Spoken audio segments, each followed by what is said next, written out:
Okay, so chapter number 18 from physics radio activity. Basically हम basic step से start करते हैं। What is atom? First topic हमारा आ जाता है discovery of the atom. The concept of the atom has a rich history that spans centuries and involves the contributions of a various scientists. Here is a brief overview. Ancient Greek philosophers such as Democritus, इसको highlight कर लें या कहीं लिख लें आपके पास जो है एज एमसीक्यूज आता है, propose the idea that matter is composed of indivisible particles called atomos. उसने पहले इसको ये नाम दिया था. However, this idea was more philosophical than based on experimental evidence. फिर डाल्टन्स एटॉमिक थ्योरी आ जाती है. उसने सबसे पहले आपको बताया था कि कोई भी मैटर है, every matter contain an individual particles which is known as atoms. ठीक है.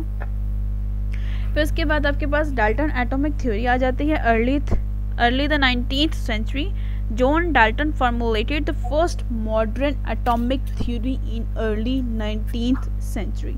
He proposed that, आपको पता है साइंटिस्ट पहले जो है या तो थ्योरी देते हैं फिर उसका प्रैक्टिकल करते हैं, एक्सपेरिमेंट करते हैं. जब उनकी लिखी हुई थ्योरी कोई ना कोई एविडेंस देती है फिर उसको कहते हैं थ्योरेटिकल एंड एक्सपेरिमेंटल एविडेंस या proofed.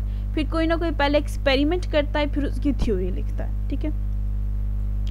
John Dalton formulated the first modern atomic theory in the early 19th century. He proposed that elements are composed of indivisible particles called atoms. Atoms of the same element are identical and atoms of different elements are different.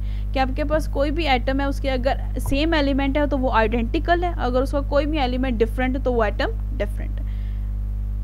Compounds are formed by the combination of atoms in a simple whole number ratios. अब हम atom के part पे आ जाते हैं. अगर आपके पास simple एक एटम का स्ट्रक्चर है, subatomic particles, atoms are composed of subatomical particles like protons, neutrons and electron. आपके पास एक एटम होता है, उसके अंदर जो होता है वो क्या होते हैं? प्रोटॉन एंड न्यूट्रॉन, और जो उसके इर्द गिर्द घूम रहा होता है वो क्या होता है? इलेक्ट्रॉन. हम स्टार्ट करते हैं proton located in the nucleus. Proton और पॉजिटिवली चार्ज पार्टिकल्स. प्रोटॉन जो है वो एटम के न्यूक्लियस के अंदर होता है. The number of protons in an atom determines its identity and is known as atomic number. आपके पास पॉजिटिव होते हैं और उसका जो नंबर होता है उसको एटॉमिक नंबर कहते हैं. फिर न्यूट्रॉन्स आ जाते हैं. Also located in the nucleus. Neutrons are neutral particles with no charge. इसकी न्यूट्रल होता है, मतलब पॉजिटिव हो जाता है कभी नेगेटिव हो जाता है, नो चार्ज होता है. And together with proton they contribute to the atomic mass of number. इसको मिला के जो है वो एक एटम का आपके पास एटॉमिक मास नंबर आ जाता है. इसके बाद आपके पास आ जाते हैं electrons. Electrons orbit the nucleus in electron shells or energy levels. They carry a negative charge. The arrangement of electrons determines the chemical properties of any element.